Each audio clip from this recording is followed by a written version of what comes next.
Assalamualaikum warahmatullahi wabarakatuh. Seluruh bangsa dan setanah air, jumpa lagi di channel Jagat Lupitu. Semoga dalam keadaan sehat tak kurang satu apa.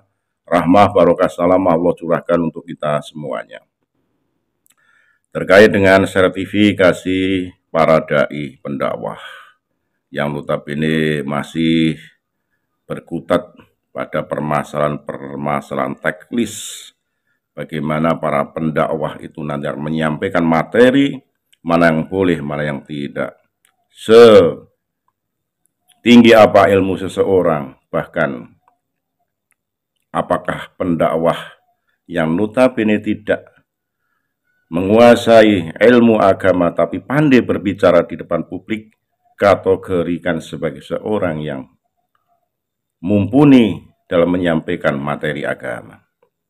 Apapun bentuknya itu, Gus Islah Bahrawi menyampaikan bahwa tidak elok manakala para pendakwah itu harus bersertifikat. Termasuk mengomentari keberadaan Gus Miftah yang notabene viral terkait dengan pedagang es teh. Beliau menyampaikan bahwa karakter Gus Miftah sejak dulu seperti itu karena pernah beberapa kali satu panggung. Tapi apapun, jangan sampai seorang pendakwah hanya memberikan materi-materi guyonan tanpa ada ilmu di dalamnya, dan guyonan tapi tidak terlepas daripada ilmu. Tentunya ini menjadi sebuah PR bagi pendakwah, haruslah senantiasa berhati-hati saat berbicara di depan publik dan eling lan waspada, karenanya pasti akan menjadi sorotan para netizen. Lebih jelasnya mari kita simak bagaimana Gus Islah Bahrawi menyampaikan hal tersebut lewat video berikut ini. Sekali lagi mohon maaf NKRI Agama Nusantara milik kita. Assalamualaikum warahmatullahi wabarakatuh. Tausiah yang diberikan kepada umat itu berdasarkan keilmuan yang luar biasa. Lalu melahirkan beberapa tokoh-tokoh akhirnya seperti Ibnu Khaldun, Ibnu Batutah dan seterusnya. Ini kan menjadi sangat luar biasa. Dan kemudian Islam mengalami dekadensi dari keilmuan ketika apa? Ketika penceramahnya itu sudah berceramah soal politik terus. Pada zaman Mamluk, pada zaman Utsmani, pada zaman Safawiyah dan seterusnya, Fatimiyah dan seterusnya dan seterusnya. Ketika dia berbicara tentang bagaimana melakukan generalisasi terhadap kekuatan-kekuatan politik, bagaimana ketika penceramah itu sudah berbicara tentang ekspansi politik, disitulah keilmuan Islam mengalami dekadensi.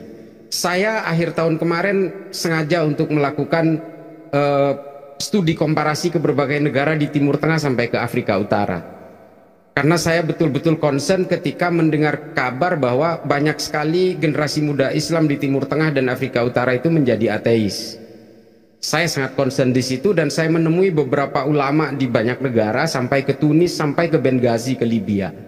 Saya ketemu dengan mereka dan mereka mengatakan hari ini yang lebih populer di anak-anak muda di Arab itu adalah tentang ajaran-ajaran ateis dari Richard Dawkins. Mungkin kita pembaca itu nih berdua, bukan berarti insya Allah bukan ateis. Berbicara tentang teori Darwin, berbicara tentang Stephen Hawking, Big Bang Theory, black holes dan sebagainya. Kenapa?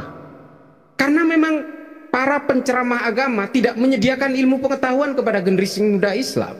Wabil khusus di Indonesia, yang lebih dibeli oleh masyarakat itu adalah kejenakaan-kejenakaan yang tidak bisa membedakan antara stand up komedi dengan ceramah agama. Bukan berarti ceramah agama tidak boleh lucu, tapi narasi besar dari sebuah ceramah itu adalah tentang keilmuan. Dan saya berbicara dengan rektor Zaitunah University di Tunis. Dia mengatakan bahwa umat Islam hari ini tidak ada satupun yang bisa melawan pemikiran Stephen Hawking tentang Genesis, tentang teori penciptaan alam. Seolah-olah di Al-Quran tidak ada. Padahal ada kitab tafsir dari Syekh Muhammad Thohir bin Ashur, At-Tahrir wa Tanwir, itu luar biasa menceritakan kejadian terciptanya alam semesta itu berdasarkan kurang lebih seperti Big Bang teorinya Stephen Hawking. Dan itu disampaikan oleh para pendakwah. Nah, seharusnya itu yang diberikan kepada masyarakat sesuai segmentasinya. Nah, meskipun Gus Miftah nih, saya nggak panggil Mas ini, Gus Miftah aja yang populer gitu. Meskipun dia berada di segmentasi menengah ke bawah misalnya, setidaknya dia harus berdaya dalam keilmuan. Keilmuan dasar saja. Keilmuan-keilmuan yang menceritakan tentang bagaimana Ibnu Al-Haytham bisa menciptakan kamera yang nempel di handphone kita semua hari ini. Lewat Kitabul Manazir misalnya. Ini kan luar biasa, ceritakan saja. Nah ini kan saya tahu betul, Gus Miftah ini adalah teman baik saya. Saya sepanggung dengan beliau berkali-kali. Dan saya sering mendengarkan ceramahnya. Jadi kalau di dalam pemirsa audiensnya itu bicara sarkem misalnya, sarkem matamu, itu udah biasa memang. Nah dia itu ketika dia well defined terhadap seorang penjual es teh, ini kemudian yang menjadi luar biasa di tangan netizen. Dan menjadi penceramah agama itu memang tidak gampang. Ini Ustadz, Kiai juga semua, Kang Maman semua ini, saya juga berceramah gitu. Meskipun saya tidak berceramah agama, tapi tentang bagaimana sejarah Islam. Tapi menjadi seorang penceramah agama itu manggulnya berat sekali. Bayangkan kalau menjadi seorang Gus Miftah, salah satu sebagai penceramah agama dan sebagai pejabat publik utusan khusus presiden. Ada dua benda berat di panggulnya itu yang harus dibawakan secara terus menerus. Kalau kita bicara tentang bagaimana kita bersikap hari ini kan seperti istilahnya George Orwell ya. Kini zaman panoptikon. Semua orang mata lensanya itu mengarah ke setiap manusia, apalagi public figure seperti ya kita ini public figure lah semua. Ini kan kita bisa dilihat kesehariannya oleh orang banyak. Nah artinya kesimpulan terakhir saya, kalau kita ingin mencerdaskan umat Islam hari ini, ya berikan umat Islam ini adalah dengan ilmu pengetahuan. Oke lah, berikan kejenakaan itu, tapi porsinya jangan mendominasi setiap ceramah. Ini nggak mendidik, dekadensi yang terjadi. Hari ini kita betul-betul menjadi sampah, betul-betul menjadi sampah. Umat Islam ini bisa ngapain sih? Nggak ada. Kalau kita mau bandingin dengan Huawei misalnya yang sudah menciptakan prototipe handphone kira-kira nanti 20 tahun ke depan, nah kita kan masih sibuk dengan tukar tambah handphone di konter-konter itu.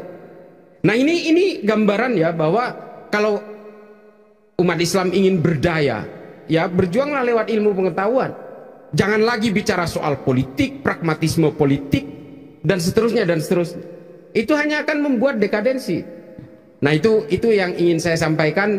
Cobalah kita memahami menjadi seorang Gus Miftah. Kalau kemudian Gus Miftah terjebak ke dalam situasi yang offside seperti ini, ya udah ini insya Allah ini menjadi teguran dari Allah untuk mengingat supaya Gus Miftah jangan jumawa lah. Mungkin Gus Miftah disadari atau tidak disadari jumawa juga di depan publik, mungkin. Nah inilah Allah masih untung memberikan hikmah, ya pengingat-pengingat seperti ini kepada Gus Miftah supaya dia itu rodok leren gitu, menjadi agak pelan gitu. Saya kira itu saja, makasih.